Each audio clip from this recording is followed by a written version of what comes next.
મનોમંથનના જ્ઞાન મંદિરમાં સર ફરી એકવાર તમારું ખૂબ ખૂબ સ્વાગત છે.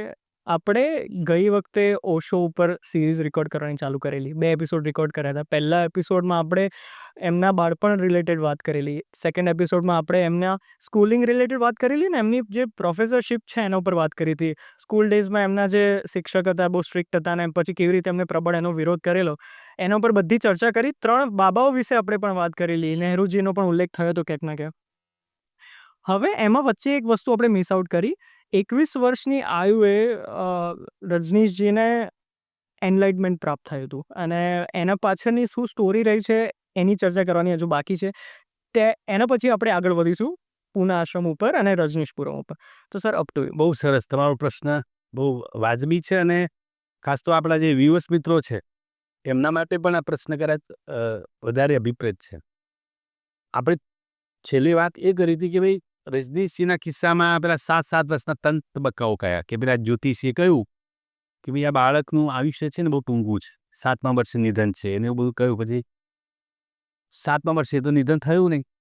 પછી વાત 14મા વર્ષે આવી ત્યારે તો એ ગાડિયાવાળા સ્કૂલમાં હતા. એ કંઈ એ સમય પણ એમને થયું કે ભાઈ મારા 7 બીજા થયા એટલે મારે કદાચ મૃત્યુ મારું હવે આવી જશે. પછી એક ત્યાં સ્થાનિક મંદિર હતું ગામનું, એ 14મા વર્ષની એ જે તારીખ હતી એમની જ્યાં તેમના 14 વર્ષ પૂરા થતા હતા એટલે ગાડરવાડામાં એક મંદિર હતું. એટલે એમને ખ્યાલ આવ્યો કે આજે મારે મૃત્યુ પામવાનું છે તો બેટર છે કે હું એવી જગ્યાએ જઈને રહું કે મને એનો મૃત્યુનો અહેસાસ થાય. એટલે આ તો વાત કરીએ ને આપણે એકદમ મસ્ત મૌલાના જેવા એમના મિજાજમાં હતા. એટલે મંદિરમાં રાત્રિ રોકાયા, જોઈએ કે કેવી રીતે મૃત્યુ આવે છે. મૃત્યુને પણ આપણે આમંત્રિત કરવું છે. બન્યું કેવું કે એ મંદિરમાં સૂતા હતા ને એવામાં એક ત્યાં સાપ આવ્યો. બરાબર. હવે એમને માની લીધું ઓકે હવે મૃત્યુ આવ્યું મારું. તો ઘણી વાર નથી કોઈના કોઈ સ્વરૂપે મૃત્યુ આવે. યમરાજા પોતે તો આવે નહીં, એમના જુદા સ્વરૂપે દૂધ સ્વરૂપે દૂધ જુદા સ્વરૂપે આવે.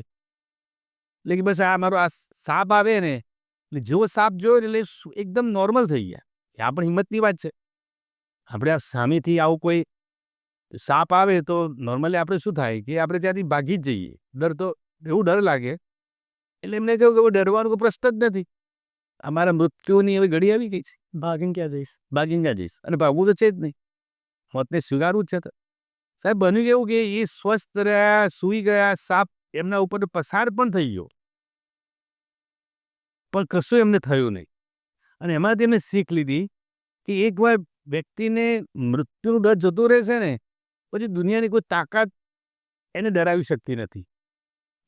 એ ઘટનામાંથી એમને એ શીખ લીધી અને એ હિંમત એમને કહ્યું છે આગળ કે આ ઘટનાએ મારામાં ઘણી બધી હિંમત ઊભી કરી કે તમે એકવાર મૃત્યુ નિશ્ચિત છે એટલે મૃત્યુની આ નહીં કે મોત ક્યાં કે જીત હે, બસ એ વાત એમને સ્વીકાર લીધી. પણ એ તો સાપ કોઈ એમને ન કરડ્યો ન કશું જ થયું.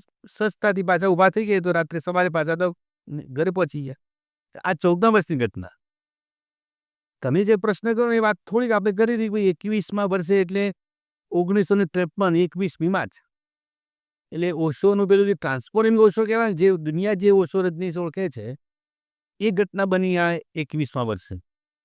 સંબોધીને આપણે ઓશો સંબોધીની દિન તરીકે આપણે આજે પણ જે ઓશો પ્રેમી સંન્યાસીઓ જે છે એ પ્રતિ 21 માર્ચે ઓશો સંબોધીની દિન તરીકે પુણેના આશ્રમમાં જ્યાં જ્યાં ઓશો સેન્ટર છે ત્યાં આજે પણ એને સેલિબ્રેટ કરે છે. તો સર 14મા વર્ષ પછી એમને સ્વીકારી લીધું કે હવે મૃત્યુ નહીં થવાનું? ના, અરે તો માનતા પણ નહોતા. આ તો એકચ્યુઅલી શું હતું કે પેલા એમના કુચવાડામાં પેલા જ્યોતિષી આવેલા ને અને જ્યોતિષી પાસે કેવા હતા એમના એકચ્યુઅલી નાની તો માનતા નહોતા, એ તો બહુ ઉમદા અને ઉદ્દા વિચારોવાળા હતા, પણ નાના માનતા હતા કે ભાઈ આ છોકરાને આપણે જન્માક્ષર તો બનાવીએ. પણ જ્યોતિષી ના માને કે જ્યોતિષી કહ્યું ભાઈ આને બનાવવા કોઈ મતલબ નથી. એટલે એ જ્યોતિષીને લઈને નાનાએ વાત સ્વીકારી. નાનાએ પછી આને કહ્યું પણ પોતે રજનીજી તો વાત સ્વીકારતા જ નથી. તો પણ ઘટના બની ત્યાં. પણ હકીકતમાં બનવા કર બન્યું 21મા વર્ષે એકચ્યુઅલી ઓશોએ સ્વીકાર્યું કે હા મારું મૃત્યુ થયું. એ મૃત્યુ કેવું થયું કે રજનીશમાંથી હું ઓશો રજનીશની આખી વાત જે યાત્રા શરૂ થઈ ને એનો પ્રારંભ થયો ત્યાંથી. પણ હકીકતમાં એ આપણે એની થોડી વિશેષ વાત કરીએ કે કઈ રીતે આ સંબોધિની એમને પ્રાપ્ત થઈ. પેલા 3 બબ્બાઓની મેં આપણે ધ્યાન દોર્યું. બબ્બાઓમાં જે પાગલ બાબા અને મગ્ગા બાબા, એમાંથી પાગલ બાબા જે હતા ને એ કંઈક આ ધ્યાનની વિધિમાં વધારે આગળ હતા. એટલે પેલી નદીની કોતરોમાં લઈ જાય એને ધ્યાનની આખી વ્યવસ્થા, ધ્યાનની વિધિ વિધાન જે છે ને એ વિશે જાણકારી જો આપી હોય ને તો એ પાગલ બાબાએ. પણ એમને ધીમે ધીમે એમને પણ એ ટ્રેક પકડી લીધી કે ના, મારે આ બરાબર છે, એકાંત. અને એકાંત એમને વધારે પ્રિય હતું.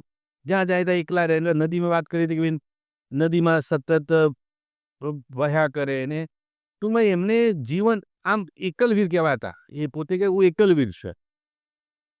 એટલે એકલવીરનો ઓશો રજનીશ એવો અર્થ કરે કે જેને પોતાનું એકાંતને જીતી લીધું છે ને એ એકલવીર કહેવાય. એટલે એમને આ ફાવી ગયું.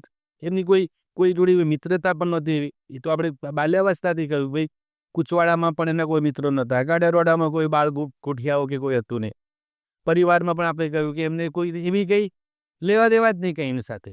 એમના સ્કૂલ ફ્રેન્ડ્સનો સર ના, કોઈ સ્કૂલ ફ્રેન્ડમાં કેવું, સ્કૂલમાં ક્લાસમેટ હોય પણ આ તો અલગ વિચારધારા, અલગ મતીના હતા. એટલે એવા મિત્રો પણ નથી એવા જે એમની સાથે જોડાયેલા. એટલે એમના આ તમે જુઓ તો ક્યાંય એમના બહુ મિત્ર સર્કલ હોય એવું જોવા મળ્યું નથી.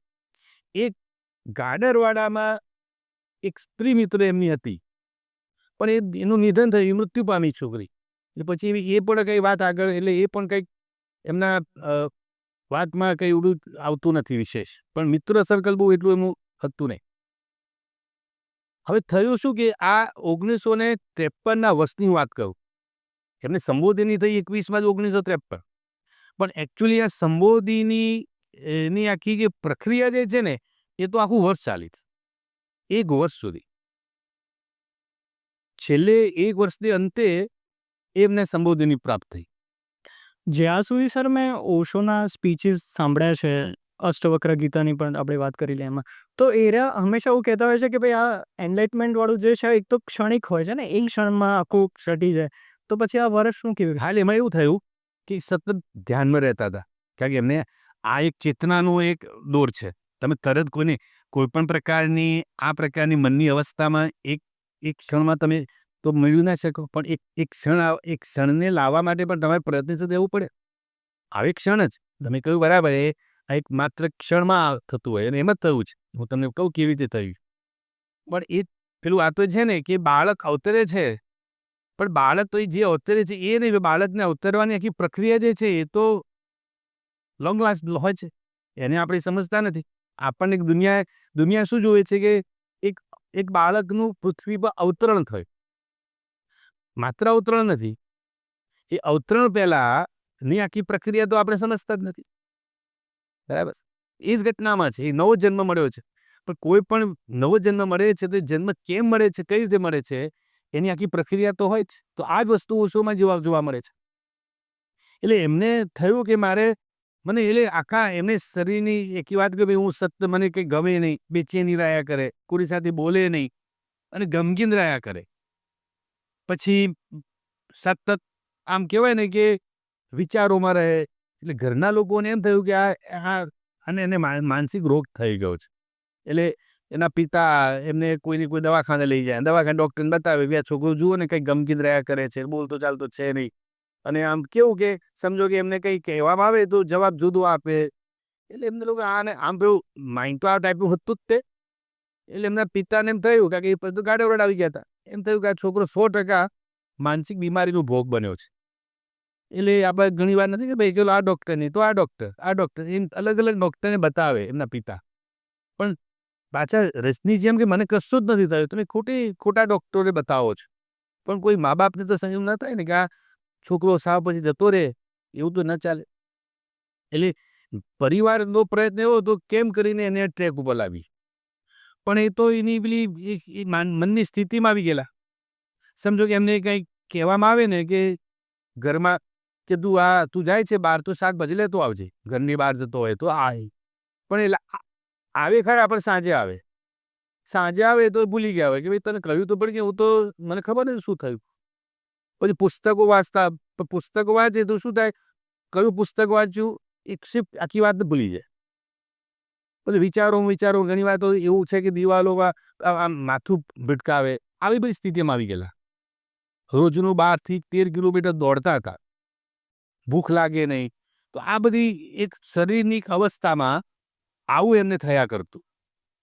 અને એવું કહેવાય છેલ્લા જે 7 દિવસની સ્થિતિ હતી ને, એ તો બહુ ખરાબ હતી. એવું એક આખી રાતના રાત જાગ્યા કરે, ઊંઘ આવે નહીં.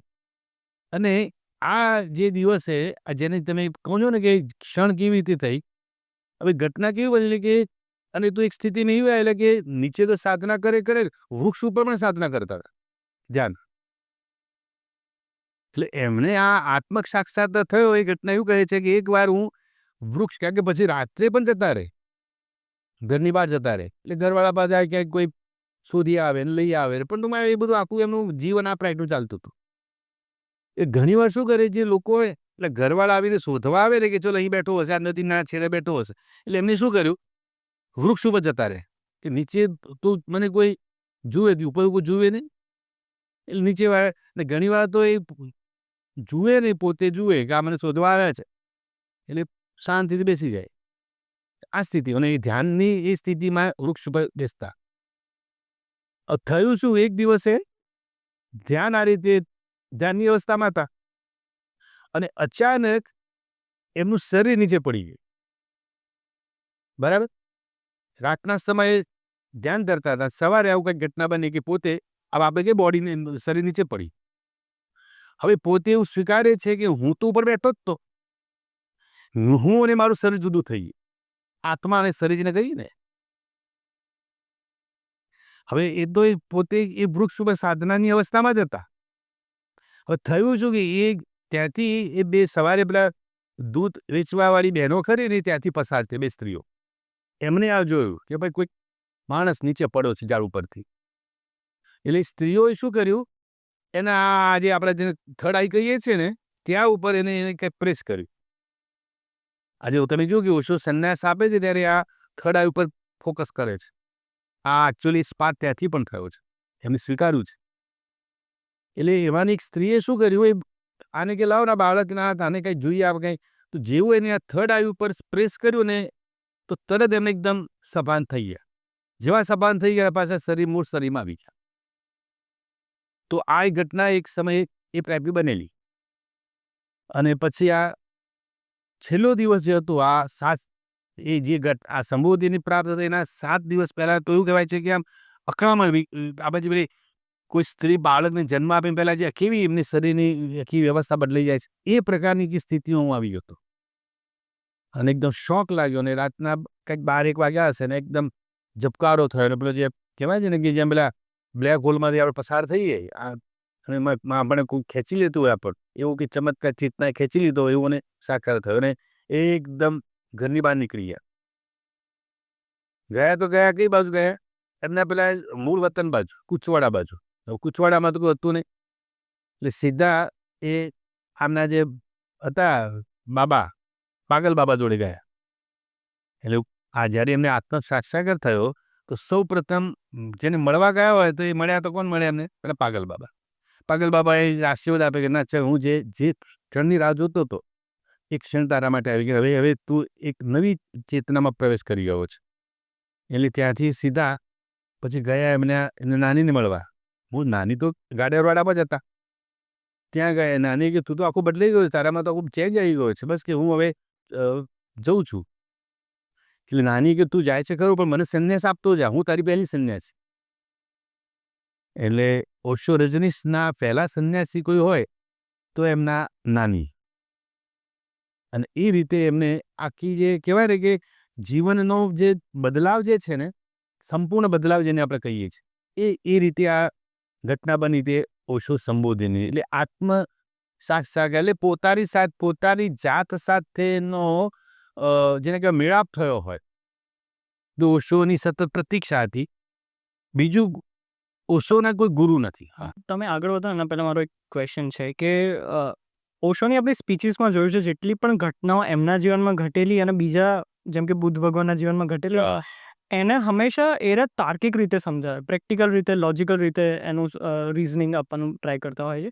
તો ફ્યુચરમાં ક્યારે કોઈ એમની સ્પીચમાં એવું જોવા મળે છે કે એમને એક્સપ્લેનેશન આપ્યું હોય કે આ જ્યારે એમને આ એનલાઇટમેન્ટ થયું એના 7 દિવસ પહેલાં એમને જે થતું હતું એ કેમ થતું હતું એનું કંઈ એ સમજાયું છે એમને એ પરિસ્થિતિ? હા, એમને સમજાવ્યું. એ તો કહું છું એમને આ જે મુક્ત ગગનકા મુક્ત પંછી જે પુસ્તકની મેં આપણે શરૂઆતમાં વાત કરી એમાં જ એમને વાત કરી છે કે કારણ કે અરે એ પછીના સમય તરત નહોતી કરી, ઘણા સમય પછી કરી. કારણ કે સ્વાભાવિક છે ને આ પ્રકારની ઓશો જ્યારે વિશ્વ પ્રસિદ્ધિમાં આવી ગયા ત્યારે સ્વાભાવિક છે લોકો અને એમના સંન્યાસીઓ પણ કે તમને આ પ્રકારનો અનુભવ કેવી રીતે થયો, તમે કઈ રીતે આ બધી વાસ્તવમાં આવી ગયા, એ સ્વાભાવિક છે. દરેકને જાણવામાં રસ હોય એ પછી એમને એ ઘણા સમય પછી કે કઈ રીતે તમને આ આખી જે ચેતનાનો જે પ્રવેશ છે એમાં કઈ રીતે પ્રવેશ કર્યો. કારણ કે સંન્યાસ આપવાની જ્યારે એમને શરૂઆત કરીને એવી સમય જ્યારે એમના સંન્યાસીઓ દ્વારા જ્યારે પ્રશ્નોત્તરી થઈ છે. અને બીજું તમને કહું કે કોરેગાંવ પાર્ક એટલે આપણે પૂર્ણાશ્રમની વાત હમણાં કરીએ છીએ ત્યારે પણ અને ઇવન પછી પણ મોટે ભાગે પ્રશ્નના ઉત્તરમાં જ આખી વાત બહાર આવી છે. તમે જ્યારે રજનીશના કોઈ પ્રવચન સાંભળશો ને તો કોઈ સીધું કંઈ પ્રવચન શરૂ થતું હોય એવું નથી હોતું. કોઈ પ્રશ્ન પૂછે છે અને એ પ્રશ્નમાંથી પછી જવાબમાંથી પછી આ વાત નીકળે છે. એટલે એ વાત એમને જ એમના દ્વારા કહેવામાં આવેલી છે કે ભાઈ કઈ રીતે મને આ સંબોધિની પ્રાપ્ત થયું. એટલે એક પ્રકારનું જેને આપણે કહીએ ને કે જાણપણું, આપણે જેને સાદી ભાષામાં જાણપણું કહીએ છીએ એ જાણપણું અથવા તો જાગરણ શબ્દ પણ છે. આપણે જે જાગરણ નહીં આત્મજાગરણ, એ આત્મજાગરણની આખી વાત જે છે ને એ આ સમય થયેલી થયું. અને પછી તે એમને હવે બીજું અને આ જ્યારે થયું ત્યારે વિદ્યાર્થી અવસ્થામાં હતા. ભગવાન બુદ્ધને જે 35મા વર્ષે જે આપણે જે કહીએ છીએ બોધિ વૃક્ષના નીચે જે એમને આત્મજ્ઞાન થયું અને દરેકના કિસ્સામાં આવું હોય છે કે આજે સ્વામી વિવેકાનંદના કિસ્સામાં આવે છે, રામકૃષ્ણ પરમહંસના જીવનમાં પણ જોયું હતું. એટલે એકચ્યુઅલી માત્ર ઓશો રજનીશને જ આ થયું છે. આમાં જે આપણે જ્યાં જે વિભૂતિઓ થઈ છે આ વિશ્વમાં, ખાસ કરીને આપણા દેશની જે વાત કરીએ છીએ વિશ્વ વિભૂતિઓમાં, તો દરેકને કોઈને કોઈ આ રીતે જ કંઈ ને કંઈ થયું છે.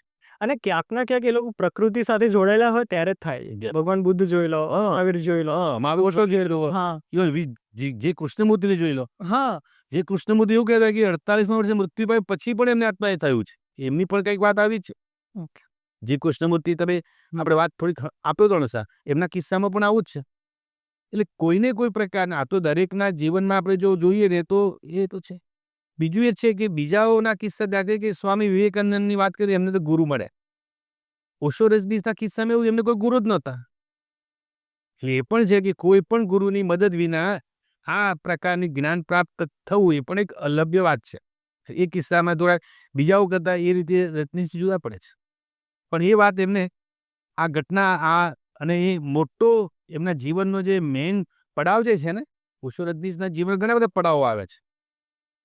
એનો મુખ્ય પડાવ જો હોય તો આ આત્મસંબોધિની છે. અને એ પછી એ આખી એમની જીવન જીવવાની ટ્રેક જે છે ને એ આખી બદલાઈ ગઈ. અને એમને નિજાને મસ્તીવાળું એકચ્યુઅલી પોતે ઈચ્છતા હતા કે મને આવું જીવન મળે અને જીવન મળે. એટલે એકચ્યુઅલી આ તો આ એક એમની સિદ્ધિ કહેવાય. એમને જે મેળવવું હતું ને એનો પ્રયત્ન. અને 1 વર્ષ મેં તમે જે કહ્યું 1 વર્ષ કેમ લાગ્યું, તો 1 વર્ષ એની મહેનત હતી. કોઈ પણ સિદ્ધિ પ્રાપ્ત કરવી હોય તો અમસ્તી થોડી થઈ જાય છે. એટલે એના માટે જવાબદારી ક્યાંય પણ એટલે એમાં એક ભગવતી પ્રસાદ કરીને એક વૈદ હતા. હવે તમે વાત ના કરી અલગ ડૉક્ટરને બતાવી, કોઈ કહ્યું કે તમે આ વૈદ્યરાજને બતાવો. નાડી વૈદ હતા. એ નસ પારખે છે, નસને આધારે જાણી લેશે કે રોગ શું છે. હવે ભગવતી પ્રસાદને પોતાને પાછું આવું ગમે એટલે એ એકચ્યુઅલી ભગવતી પ્રસાદે એમના બાપુજીને કહ્યું રજનીશજીના કે તમે ખોટી રીતે છોકરા હેરાન કરો છો. એને કશું જ નથી. એને તો બહુ આનંદની વાત છે. હું જે વર્ષોથી હું ઈચ્છું છું ને એને પ્રાપ્ત થઈ ગયું છે. હવે એને કશું જ જરૂર નથી. એને દુનિયાનું બધું સ્વર્ગ મળી ગયું છે. એને કોઈ જગ્યાએ લઈ જશો નહીં.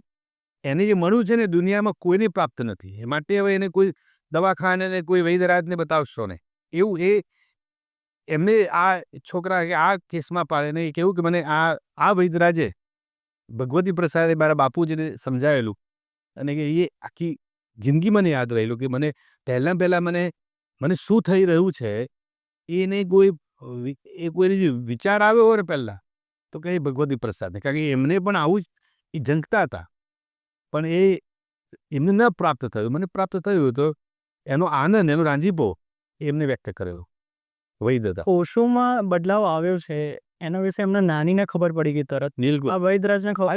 એ ગયા ને સીધા મળવા ગયા. હા. આપણે પેલું જેકપોટ લાગે એટલે આનંદની અનુભૂતિ માણસ ક્યાં કરે?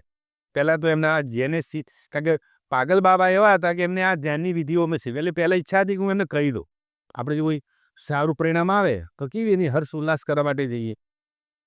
અને પછી નાનીને મળવા ગયા.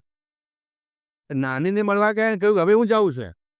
હવે મને જે મળવાનું હતું મળી ગયું. હવે હું નાની કહ્યું તું જાય છે બરાબર છે, તારામાં તને તું જોયું એમને કે ટોલ તારામાં બદલાવ આવી ગયો છે.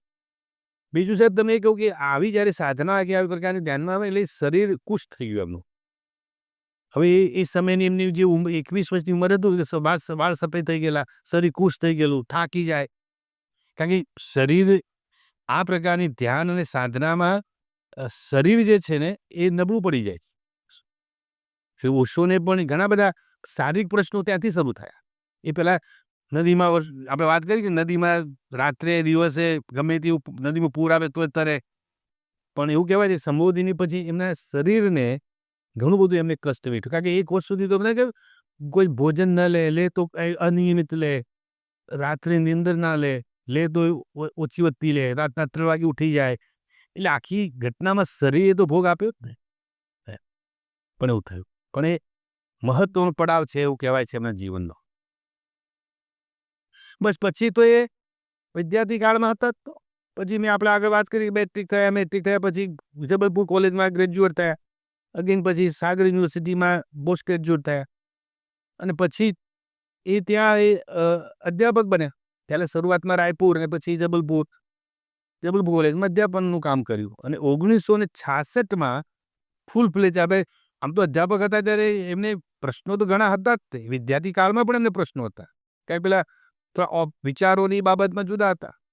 એટલે પેલા કોલેજ સ્તરે શું થયું, અધ્યાપકોનો પણ એમને વિરોધ સામનો કરવો પડ્યો. કારણ કે પેલી વાત પેલી હતી ને કોઈ આપણે વાત કરીએ થોડાક તમે બીજાઓથી જુદા પડો છો એટલે દુનિયાને તમને જુદી રીતે જુદી એટલે તમને ના વધે. પેલા ક્લાસમાં છોકરાઓ ભણવા એમના ક્લાસમાં સંખ્યા ફૂલ હોય, બીજા અધ્યાપકોના ક્લાસમાં સંખ્યા એટલી ઓછી હોય એટલે એનો પણ વાંધો લે પ્રિન્સિપાલ સામે. આ કેમ આવું કરે છે, તેવું કરે છે. એટલે સતત એની પાસે લોકો લાગી ગયેલા. એક બાજુ સમાજ પર લાગી ગયેલો.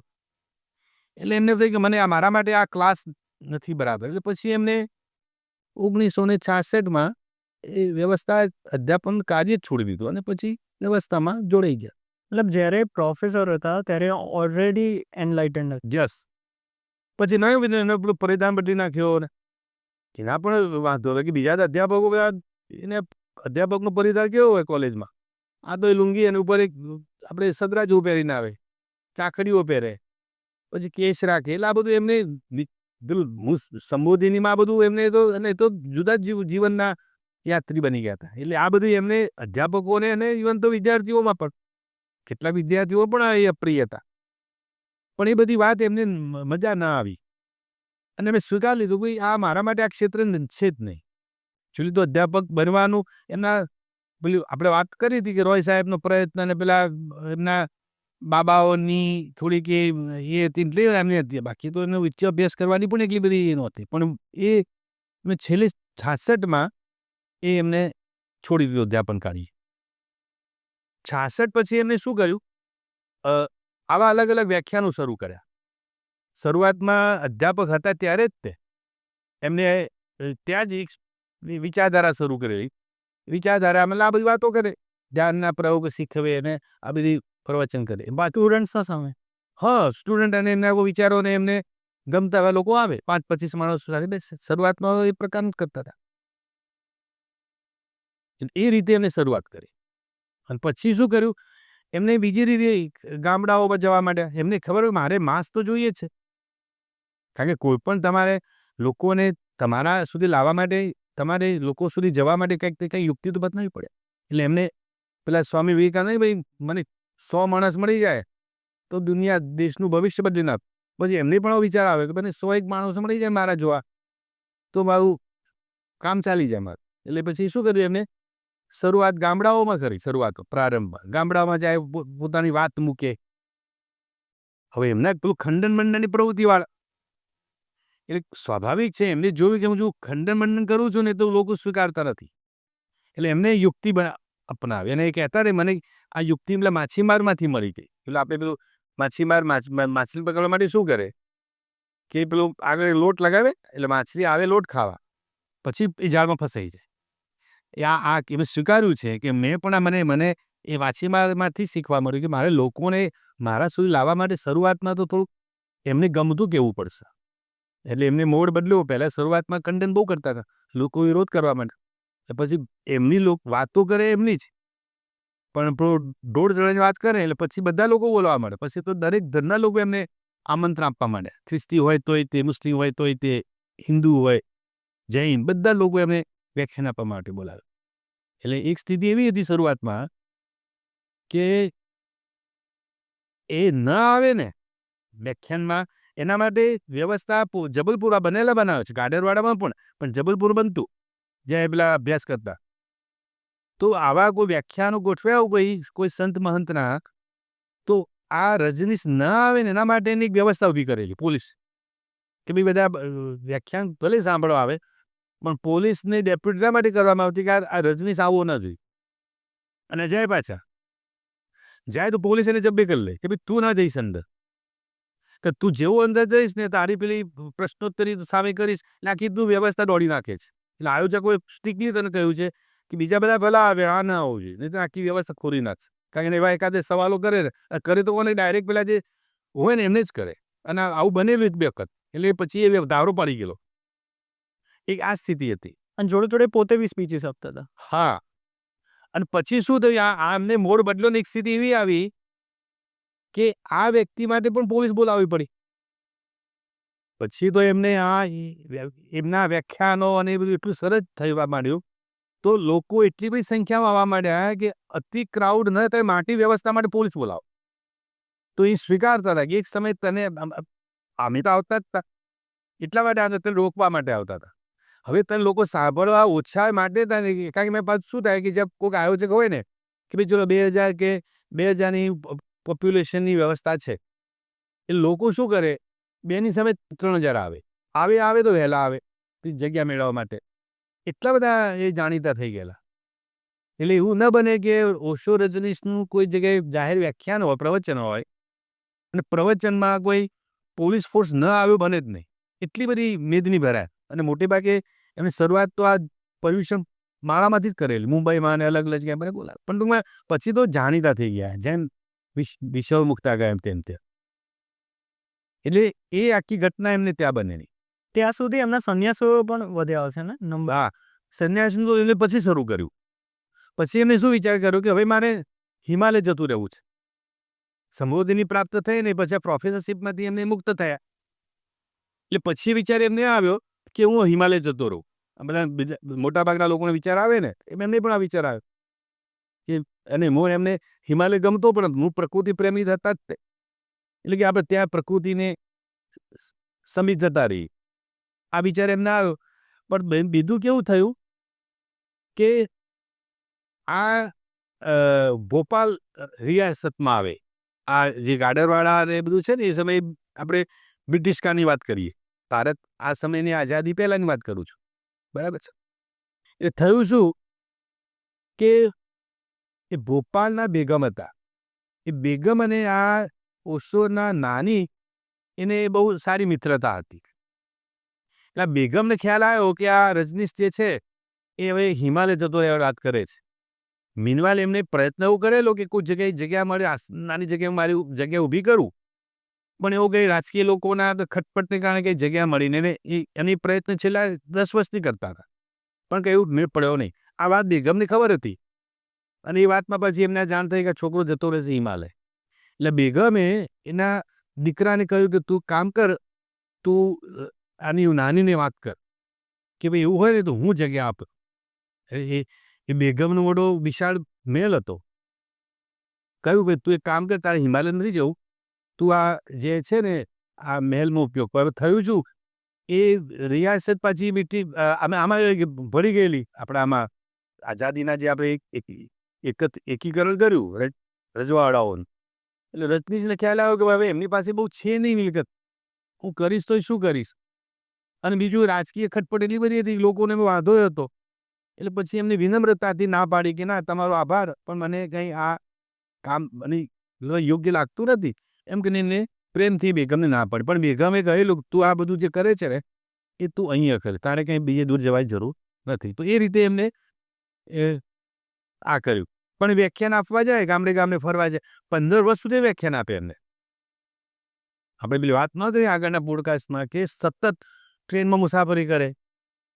એટલે મોટાભાગે એમનો પ્રવાસ જ્યાં અહીંયા ગયા ત્યાં ગયા, રાત્રિ રોકાણ થાય ટ્રેનમાં રોકાય, પાછું બીજા ગામે જાય. એટલે એવું નથી કે પણ સતત એમને 15 વર્ષ તો આ અલગ અલગ અલગ અલગ જગ્યાએ, અને પછી એકદમ ફેમસ થઈ ગયા. અને પછી એમને ફાઇનલ નક્કી કર્યું કે હવે મારે કોઈ એવી જગ્યાએ સેટલ થઈ જવું છે. અને 1970ની 30મી જૂને એમને નક્કી કર્યું કે હવે મારે જબલપુરમાંથી, એટલે મુંબઈથી પછી જબલપુરથી મુંબઈ આવે 1 જુલાઈ 1970માં એવું થાય. અને બોમ્બેમાં પણ શરૂઆતમાં એ ચર્ચગેટ એરિયામાં એક હતું મિશન, એક જગ્યા હતી એવી CCI મિશન કરીને ચેમ્બર, CCI ચેમ્બર્સ. એ CCI ચેમ્બરના ફ્લેટ નંબર 27માં એમાં એમને શરૂઆત ત્યાંથી કરેલી. એ શરૂઆતમાં ત્યાં રહ્યા. અને પછી ત્યાં શરૂઆતમાં 5-25 માણસ આવે અને એમને ધ્યાન અને સાધનાનું શીખવે. ત્યાંથી પેડર રોડ પર ગયા, વુડલેન્ડ એપાર્ટમેન્ટ, બહુ ફેમસ વુડલેન્ડ એપાર્ટમેન્ટ. એ વુડલેન્ડ એપાર્ટમેન્ટમાં ઘણો સમય ત્યાં રોકાયા. ત્યાં પણ એમને આ રોજ સાંજે આવે, સત્સંગ કરે, પછી આવું સાધના શીખવે, ધ્યાન શીખવે.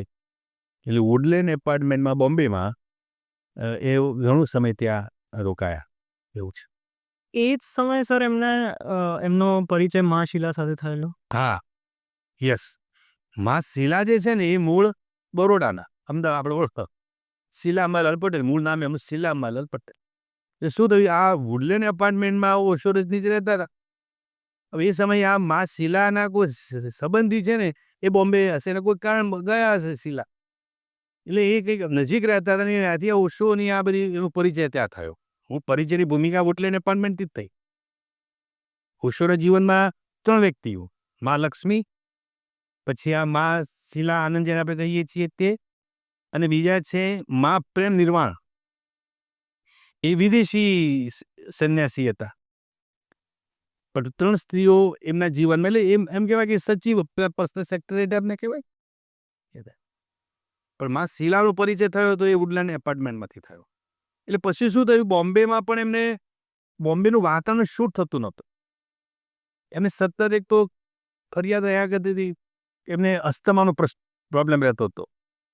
અને અઠવાડિયામાં એકવાર એમને આપણે જે શ્વાસ કહીએ ને, એટલે ટૂંકમાં એમનું શરીર અને બોમ્બેનું વાતાવરણ કંઈ શૂટ થતું નહોતું. એટલે વિચારતા હતા કે ભાઈ કોઈક જગ્યાએ એવું અલગ બોમ્બે. અને બીજું એમને પેલું લેક્ચર્સ આપવાની પછી તો એક જગ્યાએ એક ઘટના એવી બની કે એમને વિચાર એવો આવ્યો, એકવાર એક કૃષ્ણ ઉપર લેક્ચર આપતા હતા. આ પણ એક જાણવા જેવો કિસ્સો છે. ભગવાન કૃષ્ણ ઉપર વ્યાખ્યાન આપે. હવે એ પોતે સરસ વાત કરતા હતા પોતાની રીતે, અને એની સામે લોકો મોટી મોટી સંખ્યા ઊભા થઈને અને આમ પડખું ફરીને જતા રહ્યા. બરાબર. એટલે એમને તો હું આટલી વાત કરું છું અને કોની વાત કરું છું, ભગવાન કૃષ્ણની. અને લોકોને તો કંઈ સમજણ જ નથી પડતી. નથી હવે મારે ત્યાંથી એવો, અને એ પોતે લોકોએ જવાનું શરૂ કર્યું ને પછી એમને પોતે જ લોકોની સામે હું પણ જઉં છું કે, અને હું ક્યારેય એવો નહીં આવું. એટલે આયોજકો કે ભાઈ તમે શું, હા પણ આ રીતે કોને બોલવાનું, હું દિવાલો સાથે વાત કરું છું. જેને સમજવું જ નથી એવા લોકોને મારે સમજાવીને શું કરવાનું છે. એ વિચારમાંથી એમને પછી મા લક્ષ્મીને કહ્યું કે હવે કોઈક જગ્યાએ શોધો તમે કે ત્યાં આપણે. અને હવે લોકોએ સામેથી સાંભળવા આવે ને ત્યારે હું કહીશ, હવે હું સામેથી લોકોને સામે કહેવાની છું. આ એક સ્પાર્ક થયો તેમને. સર આ મા લક્ષ્મીનો શું રેફરન્સ? મા લક્ષ્મી એમના પર્સનલ સચિવ હતા. એટલે એમાં શું થયું, કોરેગાંવ આ જગ્યા શોધવાની હતી. એ મૂળ સંન્યાસી હતા. એટલે એમને એવું કહ્યું ભાઈ આપણે એવી જગ્યા શોધીએ કે જ્યાં આપણને આશ્રમ, આપણે કમ્યુનની વાત કરીએ, મૂળ કોન્સેપ્ટ કમ્યુનનો કોન્સેપ્ટ હતો. એટલે પછી એ આખી યોજનાની રચના કરવા માટે જવાબદારી એમને આપી. એમને મૂળ એ વ્યવસ્થાપક જ હતા એક પ્રકારના, મહાલક્ષ્મી. અને પછી એમને આખી પ્રોજેક્ટ સોંપ્યો એમને આનો પૂના આશ્રમનો. પૂનાથી દૂર આઉટસ્કટમાં, તો હવે આ તો સેન્ટરમાં આવી ગયું છે કોરેપાક ભાગ. પણ એ તો એક સમય પૂનાથી, કારણ કે એમને પેલી તકલીફ અસ્થમાની હતી, બોમ્બેનો વાતને શૂટ થતું નહોતું કે થોડા દૂર જઈએ. એટલે પછી એમને આ 33 કોરેગાંવ પાર્ક પૂના એક શરૂઆતમાં 2 બંગલાની ખરીદી કરેલી.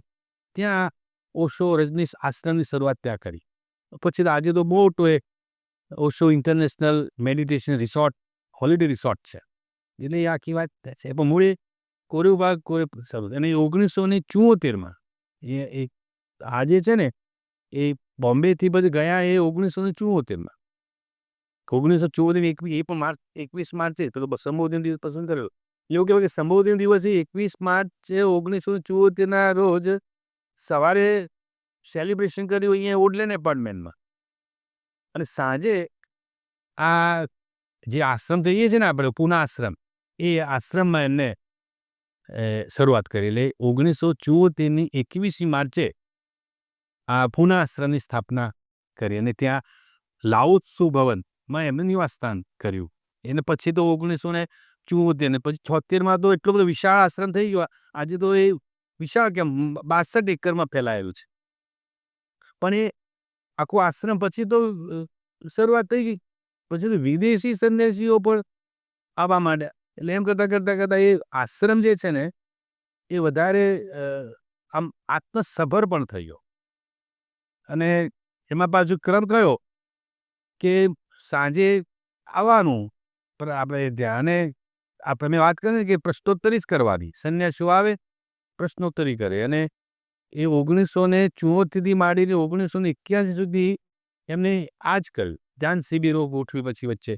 ધ્યાન શિબિરોમાં પણ એવું શું કરે કે અલગ અલગ ધ્યાન શિબિર એને કહ્યું ભાઈ ધ્યાન શિબિરોમાં લોકો એવા જ આવશે કે જે હકીકતમાં એમને આવું છે. એટલે 3 દિવસ અને 10 દિવસ ધ્યાન શિબિરો કરે. અને એમને ખ્યાલ આવ્યો કે એની પેલું મેં વાત કરી ભગવાન ઓશો, એટલે ભગવાન નામ આપ્યું, એ ભગવાન નામ આપવા પાછળના પણ કારણ છે. એમને કુલુ મનાલીમાં એક આ પ્રકારનો ધ્યાન શિબિર હતી. અને એક સાથે એમને સમૂહ સંન્યાસ આપ્યો. સમૂહમાં ઘણા બધા લોકોને સંન્યાસ આપ્યો. હવે સંન્યાસી થઈ ગયા. આચાર્ય રજનીશ તો હતા જ તે. એ સમયે આચાર્ય રજનીશનું નામથી બોલાવતા લોકો. હવે તમે સંન્યાસી થઈ ગયા, તમે એક ગુરુ થઈ ગયા, તમને ગુરુ કયા નામથી સંબોધન કરવું? એટલે એ સંન્યાસીઓ કે તમને ભગવાનથી બોલાવીશું.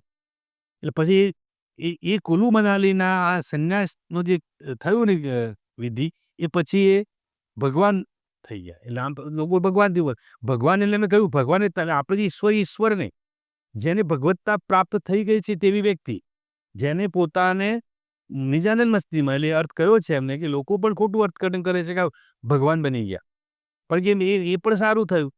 એનાથી થયું શું કે જે લોકો અહમને પોષતા તે બાવાના બંધ થઈ ગયા. મારે તો બી જોઈતું જ. હું એ કહ્યું છે કે મને ક્વોન્ટિટીમાં અને ક્વોલિટીમાં રસ હતો. એ લોકોને શું થયું કે પોતે ભગવાન થઈ ગયા છે, અમને શું?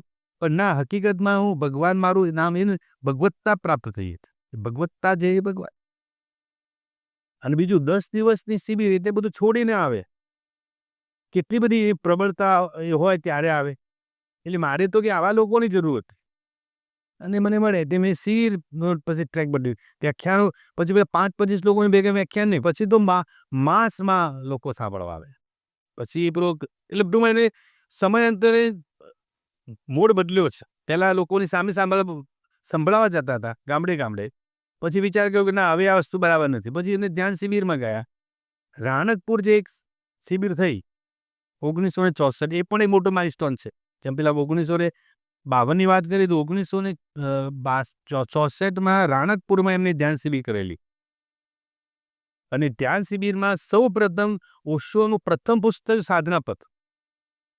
આપણે અત્યારે જે વાતો કરીએ છીએ ને કે ઓશોએ એક પણ પુસ્તક લખ્યું નથી. આપણે એ પણ મિત્રોને કહીએ છીએ કે ભાઈ ઓશોના આટલા બધા પુસ્તકો છે, એક પણ પુસ્તક ઓશોએ લખ્યું છે એવું નથી. પણ ઓશોએ જે કંઈ પ્રવચનો આપ્યા છે, ચાહે ધ્યાન શિબિરમાં આપ્યા હોય કે પછી પુણે આશ્રમમાં આપ્યા હોય કે પછી અન્ય કોઈ પ્રવચનમાળામાં આપ્યા હોય, એ બધા પુસ્તકોનું પેલું ધ્વનિમુદ્રિત સ્વરૂપે પુસ્તક તૈયાર થાય. એ તમને એક બીજું કહું કે ખાલી પુણે આશ્રમમાં 1974 મેં વાત કરી ને, ત્યારથી માંડીને 1983 એટલા ગાળામાં ઓશો જે પ્રવચન આપે છે એમ 240 પુસ્તક તૈયાર થાય. કેટલા? 240. એવું કહેવાય કે 10-20 દિવસે પુસ્તક તૈયાર થાય. એટલી બધી, કારણ કે રોજ સાંજે પ્રવચનમાં આ પ્રશ્નોત્તરી થાય. તમે બધા અમુક જે પુસ્તકો જે છે ને એ તમે વાંચજો, બસ એ જ છે. તો હવે કુલ મળીને આજે તો એ સંખ્યા ગણિત છે, પણ 650 તો ઓથેન્ટિક આપણે કહીએ છીએ આંકડો. એટલા પુસ્તકો તો આ પ્રવચન માળાઓમાંથી જ ઓશોએ જે બોલ્યા છે એટલા પુસ્તકો એ આશ્રમમાંથી પ્રગટ થયેલા છે. બાકી બધા તો આજે તો કેટલું એવું છે ને, આજે તો એટલા બધા પ્રકાશકોએ પુસ્તકો પ્રકાશિત કર્યા છે કે ન પૂછો વાત. પણ મૂળ જે મેં તમને વાત નથી કરી, રિબેલ કરીને પ્રકાશક એટલે મૂળ દિલ્હીનું, પછી પણ મૂળ એ આ ઓશો આશ્રમથી પ્રકાશિત થતા પુસ્તકો એની હું વાત કરું છું. 650. બાકી તો એ તો હજારોની સંખ્યામાં પુસ્તકો છે. એવા લોકો પણ હશે જેમને ટિપ્પણી કરી હોય એમ. ઘણા પુસ્તકો હશે, દુનિયાની 40 ભાષામાં અનુવાદિત થયેલા છે. એટલે એ તો અલગ કાકી વાત છે. પણ ટૂંકમાં આ કોરેભાવ જે પાર્ક જે છે ઓશો આશ્રમ, અને પછી તો એ બીજું એ થયું કે સાહેબ એની નામના વધે ને એમ એની ઈર્ષ્યાનો ભોગ પણ બન્યા. પછી આજે પેલી વાત નથી મોરારજી દેસાઈની, પછી તો શું થયું 1961 વડાપ્રધાન બન્યા. પણ બીજી તમને કહું કે એ કદાચ એક આપણે એ ચૂકી ગયા તક. જે વસ્તુ પૂના આશ્રમમાં બનવાની હતી ને એ ઘટના અહીંયા એક પ્રપોઝલ એવી મળી હતી, આવી ઈચ્છા વ્યક્ત કરી હતી કે કચ્છનું માંડવી ખરું ત્યાં પણ એક જગ્યા શોધી હતી, એક આવો કિલ્લો હતો આશ્રમ માટે. પણ પેલી વાત મોરારજી દેસાઈ સુધી વાત પહોંચી ને એટલે એમને વાત ઉડાડી દીધી, ના દરિયાકાંઠો છે, ના તો તમને અનુકૂળ ના આવે ને. પછી બાકી એક પ્રપોઝલ એ પણ આવી હતી કે ગુજરાતના માંડવી કચ્છ ખરું ને ત્યાં પણ એક વિચારણા હતી. પણ એ મોરારજી દેસાઈ વડાપ્રધાન હતા અને સ્વાભાવિક છે વાત પેલી ઘટનાના કારણે, અને બીજા કારણો પણ હતા. એમના ઓશોના એવું હતું એ સમય સાહેબ, એવું હતું કે ઓશોને વાંચવા, સાંભળવા અથવા ઓશો વિશે કંઈક ચર્ચા કરો ને તો ચરિત્રહીનતામાં આવતું હતું. એટલા બધા એ લોકોએ એને વગોવી નાખ્યા હતા. એકચ્યુઅલી આપણે શબ્દ વગોવી નાખ્યા હતા. હકીકત જુદી છે. આજે હું આમના માધ્યમ એ પણ કહું છું કે તમે સાચું કહું, ઓશો વિશેના ભ્રમ દૂર કરવા હોય તો ઓશો સાહેબ વાંચવા જ પડે. હું કહું કે તમે કહેશો તો એનાથી લોકોને, મને પણ એવું હતું શરૂઆતમાં, હું પણ આ માનસિકતામાં જીવતો હતો. મને પણ આવું જેને કહેવાય કે અલ્પ જ્ઞાન હતું. પણ હકીકતમાં વાંચ્યા ને મેં, અને સાચું કહું વાંચવાની પણ એક ઉંમર આવી છે. આપણે કહે છે ને કે ઓશો પેલા કાચા પારા જેવું કામ છે એમનું. આપણું પારો આવે છે ને અનાજમાં નાખવાનો, એ જો પછી ગયું પછી ને તો શરીરમાં ફૂટે. એટલે ઘણા લોકોને એવું થયું છે. એટલે માનસિકતા જો તમારી ન હોય સાહેબ તો તમે એમ જ માની લો કે આ. અને બીજું ઓશોએ કહ્યું છે કે મારા એ સમયે 400 પુસ્તકોની વાત કરતા, એ પછી તો આ બીજા પુસ્તકોની વાત કરી બરાબર, કે પેલી આપણે કંઈક પીઠ પત્રકારિતા છે. પીઠ પત્રકારિતાનો કોન્સેપ્ટ ખબર છે? Yellow journalism. એટલે નેગેટિવ શું છે એને મોટું કરવાનું, રાયનો પર્વત બનાવવાની વાત છે. એટલે ખોટી વાતને એટલી બધી ઉજાગર કરવાની, એટલે પેલી મૂળ વાત છે ઢંકાઈ છે આવું. અને પેલું જે રવીશકુમાર છે ને, મોટા જર્નાલિસ્ટ પત્રકારિત, બહુ મોટું નામ છે રવીશકુમારનું. એની ટીવીમાં એક સમય હતા. એ રવીશકુમાર બહુ એની આ પીઠ પત્રકારની વાત કરે છે. એટલે ગોદી મીડિયા કહેવાય છે નહીં. એટલે કે કંઈ પણ એ લોકો પોતાના નિજી સ્વાર્થ માટે કંઈ પણ લખી શકે, કંઈ પણ બોલી શકે. ગોદી મીડિયા એટલે કહેવાતા શાસકો સાથેની એ સાંઠગાંઠવાળી પત્રકારિતા, આવું પ્રકાર. એટલે સ્વાર્થલોલુપ પત્રકારિતા, આવું અર્થઘટન નીકળે. મોટાભાગે સર ઓશોની જે મેડિટેશન ટેકનિક્સ છે એનો લોકો વિરોધ કરતા હોય છે. હા, મેડિટેશનમાં કેવું છે એકચ્યુઅલી એ પણ એને આવિષ્કાર થયેલો છે. મેડિટેશનમાં એવું કહેવાય છે કે 112 પ્રકારની ધ્યાનની વિધિઓ છે. સાહેબ 112 વિધિઓ એ એમને હસ્તગત કરેલી હતી. એની એવું કુંડલીની જાગરણની વાત આવે છે બરાબર, પછી વિપશ્યનાની વાત આવે છે, દેવવાણી કરીને એક મેડિટેશનનો પ્રકાર છે, આપણે સંગીત. બીજું એમને એવું કહ્યું છે કે જીવનમાં 2 વસ્તુ છે, હાસ્ય અને નૃત્ય. એમના મેડિટેશનમાં એને બહુ જોયું છે. એટલે થોડાક બીજા વખતે જુદું ચાલો ને તમે એટલે લોકોને બાકી એમને ધ્યાનની અંદર પણ ઘણા બધા નવા આવિષ્કારો કરેલા છે. તમે એ આખી ધ્યાનની આખી વિધિ તમે એનું પુસ્તક છે એ ધ્યાનની વિધિઓનું પુસ્તકની વાંચો મને લાગે આટલી બધી વિધિઓ છે. આ પ્રકારની મૂળ વાત તો પેલી જ છે. એટલે એ આખી વાત એમને એટલે એનાથી ઘણા લોકોને વિરોધ પણ થયેલો છે એવું છે. પણ મૂળ વાત તો પેલી જ છે અને એ કંઈ અને બધા માટે સ્વીકૃત નહોતી. એમને એક વિચારધારા સ્વતંત્ર વિચારધારાની વ્યક્તિ હતી કે ભાઈ મૂળ વાત છે સ્વતંત્રતા. તમને તમારા કોઈ પણ પ્રાપ્તિ માટે કોઈ પણ અડચણ હોય એને દૂર કરો. જે ભાવે જે રસ્તે તમને પ્રાપ્તિ મળે એ રસ્તે તમે જાઓ. એ મૂળ એમનો મુદ્દા એ હતો. સર ઓશોનું અમેરિકા જવા પાછળ આ રીઝન હોઈ શકે કે ક્યાંક ના ક્યાંક એમને એવું ફીલ થયું કે ઇન્ડિયન્સ જે હતા એ સમયના એ થોડાક ઓર્થોડોક્સ વિચારવાળા અને અમેરિકન્સ થોડાક ફ્રી સોસાયટી એવું બની શકે. એ બી એક હતું કારણ. એ કારણ એ પણ હતું પણ એટલી બધી સાહેબ અડચણો હતી ને એમને વિરોધ એટલા બધા હતા. તમને બીજું કહું એમની ઉપર 3 થી 4 વખત જીવલેણ હુમલા થયેલા છે. જીવલેણ હુમલા. ઇવન તો એ ઘટના બરોડાની પણ બનેલી છે. છરો માર્યો તેનો છૂટો. નસીબ જોગે વાગ્યો નહીં એમને. જૂતા ફેંકવાના કિસ્સાઓ ઘણી વાર બનેલા છે. ગાળાગાળી કરવા પછી એ સ્થિતિ એવી આવી કે જ્યાં ઓશોના પ્રવચન હોય ને ત્યાં કાળા વાવટા લઈને નીકળી પડે લોકો, બેનર લઈને નીકળી પડે, પછી વિરોધ પ્રદર્શન કરે, પોલીસ ફોર્સ બોલાવે. કારણ કે ઇવન સમય સરકાર પણ એની વિરુદ્ધમાં હતી. એટલે જ્યાં પણ જાય ને એટલે એમને પ્રબળ વિરોધનો સામનો કરવો પડે. એટલે બધી બાબતોથી ત્રસ્ત થઈ ગયા હતા. સાથે સાથે એમનું આરોગ્ય પણ નહોતું સારું રહેતું. એમને કહ્યું કે એમને આ એક ડીપ સ્લીપનો પ્રોબ્લેમ હતો અને આ અસ્થમાનો પ્રોબ્લેમ હતો. છીંગ તમને બીજું એટલે ઓશો આશ્રમમાં એવું હતું અને બીજું એમને આ જે ગંધ જે છે ને આ નાકની પણ એલર્જી હતી.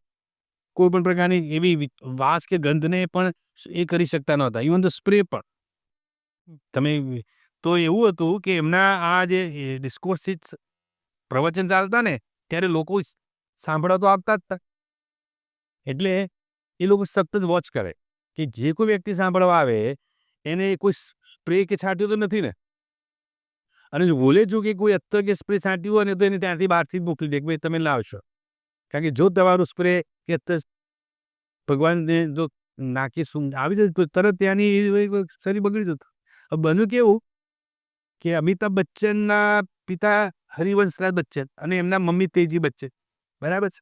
બન્યું કેવું કે આ બંને જણ લેક્ચર સાંભળવા ગયેલા. ક્યાં? કોરીબાગ પાર્ક. હવે એમના માતૃશ્રી એ આ કંઈક આવું સેન્ટ બંછાટીને ગયા છે સ્પ્રે અને જેવા પ્રવેશ કર્યો ને હોલમાં જવા માટેનો ત્યાં એમને રોક્યા. હરિવંશ બચ્ચન તો પણ અમને રોક્યા કે ભાઈ તમે જાઓ તમે રવા દો. કારણ કે પછી પેલા કે ભાઈ હું અને જોકે અમિતાભ બચ્ચન એ ટાઈમે દીવારના પિક્ચર જાણીતા થઈ ગયા હતા. એ પણ લંડન હતા. બધા લોકોને ખ્યાલ હતો કે આ અમિતાભ બચ્ચનના પિતાશ્રીના માતૃશ્રી આવે એટલે તો એના માટે ગૌરવ તો કહેવાય જ ને, ક્રેડિટ કહેવાય. પણ થયું શું એમના જે સંન્યાસીઓએ કહ્યું કે ના તમે જાઓ પણ તમે રવા દો. કારણ કે તમે જશો ને તો આખી વ્યવસ્થા ખોરવાઈ જશે. આ પ્રવચન બંધ થઈ જશે. હવે એ તો શક્ય ના બને. એટલે હરિવંશરાજ બચ્ચને વિચાર કર્યો ના એવું તો કેવી રીતે બને એ બહાર બેસી હું અંદર લેક્ચર સાંભળવા જાઉં નથી જવું એટલે બધી જરા પાછા. પણ આ ઘટના પણ મૂળ એમને એની એલર્જી હતી. એટલે આ પણ ઘટનાની સતત કનડગત લોકોની અને પેલા પોલિટિકલ પ્રેશર અને ત્રીજું હતું આમંત્રણ વિદેશી સંન્યાસીઓનું. એ લોકો એવું ઈચ્છતા હતા કારણ કે એ લોકો અહીં આવવું પડતું હતું. એમને કીધું ત્યાં આવો તો અમારા માટે મોકળાશ અને વિશ્વભરના લોકો આવતા હતા. એવું તો નહોતું કે કેવળ અમેરિકાના આવતા હતા. એટલે પછી શું થયું? તબિયત એમની વધારે બગડવા માંડી. આ કોરેગાંવ પાર્કમાં પણ અઠવાડિયામાં એકાદ અસ્થમાના 2-3 એટેક આવી જાય. એટલે વિચાર કરો કે ભાઈ આ વાત કરીને ડૉક્ટરો પણ કે ભાઈ આ તમને અનુકૂળ આવશે. અને પછી એમને 1980ની 11મી ડિસેમ્બરના રોજ પૂનાથી 30 કિલોમીટર દૂર એક બીજો સાસવડ કરીને એક જગ્યા છે. સાસવડ એ કિલ્લો રાખ્યો અને ત્યાં રહેવા જતા રહ્યા. પૂના પણ છોડી દીધું. મૂળ વાતાવરણ અનુકૂળ ના આવી. હવે જેવા સાસવડ જવાની ગયા અને ત્યાં ગયા ઓર તબિયત બગડી. એટલે એમની આખી ડૉક્ટરની ટીમ હતી કે ભાઈ ના તમે હવે કામ કરો. તમે હવે કોઈ પણ હિસાબે આ જગ્યા છોડી દો. એના માટે હવે તમે અમેરિકા એટલે પછી એમને 1981ની 31મી મેના રોજ ભારતથી અમેરિકા પ્રયાણ કર્યું. અને પ્રયાણ એટલે આ જેને હવે આપણે હું માનું છું કે બીજા નેક્સ્ટ એપિસોડ. હા, પણ એ ટૂંકમાં એ આખી ઘટના એ ત્યારે બની. પણ આવા કારણો 3-4 કારણો છે. એમને દેશ અમેરિકા જવા પાછળનું કારણ આ પણ છે કે ભાઈ એક તો એનું આરોગ્ય, અને બધા એવું જ થાય, તમારે આરોગ્ય કથળ એવું તો ના ચાલે આરોગ્યના ભોગે. કારણ કે એ સમયે એટલા બધા વહેલો નતા સાહેબ કે ના પૂછો. એ સમયે એજ શું હતી સર? એ સમય એજ તો એની કેટલી હશે? આપણે યુએસએ ગયા ત્યારે યુએસએ ગયા હશે એટલે તમને કહું, વરો ને 58, 59, 50 વર્ષ, 50 વર્ષની ઉંમર હશે. કારણ કે 59 વર્ષે એનું નિધન થયું. 81 એટલે બરાબર છે, એટલે 50 વર્ષની ઉંમર હશે. અને આમે તમે જુઓ કે આપણા વિશ્વમાં જેને આ બધા એ નાની નાની ઉંમરમાં જતા રહ્યા છે. 59 વર્ષે કઈ ઉંમર ના મોટી તો કહેવાય જ નહીં, સાવ નાની ઉંમર એવું છે. પણ એ આખી ઘટના એમને થયેલી. પણ પૂના આશ્રમ બધી રીતે એટલે એવું કહેવાય કે વહેલનો થઈ ગયેલો અને કુખ્યાત થઈ ગયેલો વિદેશીઓને કારણે. જે આવે ને બધા વિદેશીઓ, અને બીજું આ બધા અલગ અલગ પ્રદેશોમાંથી આવે, યુરોપિયન કન્ટ્રીમાંથી આવે, કોઈ આ એટલે બધા મુક્ત વિચારોધારા, એટલે પેલા પૂનાના બજારમાં ફરે ને પેલા ગાઉન પહેરીને, એટલે બધા લોકોને એ તમે કહ્યું ને એ ટાઈમે થોડા ઓર્થોડોક્સ લોકો તો કેવું લાગે, કેવા લોકો ફરે છે, નાચે છે, કૂદે છે. આપણે ત્યાં નાચવા કૂદવાનું તો મહિમા હતો જ ને. એમને આ નૃત્ય કરે, ડાન્સ કરે, ગીત ગાય, એટલે બધા લોકો લાગે કે આ બધું તો કંઈક જુદું જ ચાલે છે આશ્રમમાં. એટલે એ આખો આશ્રમ જે છે ને બદનામ થઈ ગયો હતો આખા દેશમાં. છાપાઓ, કારણ કે સ્વાભાવિક છે, ન્યૂઝપેપરમાં પણ ઘટનાઓ આવે. બીજો તમે એક આમ થોડુંક લાગશે કે આ કોરેગાંવ પાક જ્યારે ત્યાં નક્કી કર્યું ને, કારણ આશ્રમ ઊભો કરવાનો હતો, પૈસા તો જોઈએ આશ્રમ માટે, તો કોઈ પૈસા ના આપે, કારણ કે પેલું મૂળ બદનામી થઈ ગયેલી. એટલે ઓશો રજનીશે વિચાર શું કર્યો કે આપણે માં લક્ષ્મીને કહ્યું કે મોંઘી ગાડી કઈ છે, એ સમયે જે કંઈક કંપનીની ગાડી હોય તે એ કંપનીની ગાડી આપણે ખરીદ કરો, ભલે એના માટે આપણે કંઈકથી પૈસાની વ્યવસ્થા કરીએ. તો સાહેબ એમને બીજું કંઈ ન કર્યું, પેલા ગાડી લાવે. ગાડી એટલી મોટી ને વૈભવી કાર હતી ને સાહેબ, તો લોકો ગાંચો આવે કે જો આ જે છે રજનીશસિંહની પાસે આ કાર છે, તો આશ્રમ કેવો બનાવશે, આશ્રમ આયોજન કેવું ભવ્ય હશે. તો માં લક્ષ્મીને એવું અગર એ પહેલા બેંકોમાં ગયા પૈસા લોન લેવા માટે, કોઈ લોન ના આપે કે ભાઈ તમને લોન આપીને મેં શું ક્યાંથી રિકવર ક્યાંથી કરીશું. પછી એમને ઓશો એક ચાલ બદલી કે એવું નહીં, આપણે પેલું એક યુક્તિ બનાવો, લોકોને બતાવો કે લોકોને ગમશે, આ જ ગમશે. તો લોકો સાહેબ આશ્રમ જોવા, તો આશ્રમ બનાવવાનો હતો, પણ એ કારના એટલા થયું શું તો કે ટાઈમ્સ ઓફ ઇન્ડિયામાં મારા વિશે આમ નેગેટિવ બહુ લખાતું હતું, પણ મેં જ્યારે કાર લીધી ને તો કાર વિશે લેખ લખાવ્યો, મારા વિશે લેખ ના લખાવ્યો. એને કહ્યું છે કે હું જે કંઈ પ્રવચન આપું, આ બધી વાતો કરું, એ વિશે મારી કોઈ ચર્ચા ન્યૂઝપેપરમાં ના આવે. અને આવ્યો ખરો લેખ ટાઈમ્સ ઓફ ઇન્ડિયામાં જ આવ્યો, પણ કયો આવ્યો? આ મારી કારનો આવ્યો. પણ એ બાને કાર મને નામ ના મળી ગઈ. અને પછી તો બેંકોની લાઈનો લાગવા માંડી, બધી બેંકો સામેથી પૈસા આપવામાં આવે કે ભાઈ તમે અમારા પૈસા અમારી પાસે લોન લઈ જાઓ. એમ કરીને કોરેગાંવ પાર્કનો જે આશ્રમ જે છે ને એ રીતે અમે ઊભો કરેલો. પછી તો વિદેશી લોકો આવે ને પછી તો આર્થિક રીતે તો પછી સંપર્ક. પછી બીજું એમને એક યુક્તિ એવું કે ભાઈ મારો સંન્યાસી એમને ના આવે, એ ચૂકવી ના આવે, એટલે એની કોસ્ટ ચૂકવવી પડે. કારણ કે આપણા દેશમાં એવું છે કે મફતનું હોય મૂલ્ય ના હોય. આ યુક્તિ એમને પણ અપનાવી. પછી તો એવું થયું કે હું સામેથી લોકોને ત્યાં પ્રવચન આપવા જતો, મૂલ્ય નહોતું. પેલો કિસ્સો બન્યો ને એમને એ દિવસે એમને એક વાત બદલી નાખે. હવે તો કે લોકો પૈસા ચૂકવીને મને સાંભળશે. હવે હું બોલીશ ખરો, પણ મને સાંભળવા માટે લોકોએ શું કરવું પડશે? નાણાં ખર્ચવા પડશે. અને એવું કર્યું પછી સમયની બાબતમાં એવું કરી નાખ્યું. હવે હું લોકો માટે એમ સુલભ નહીં રહું.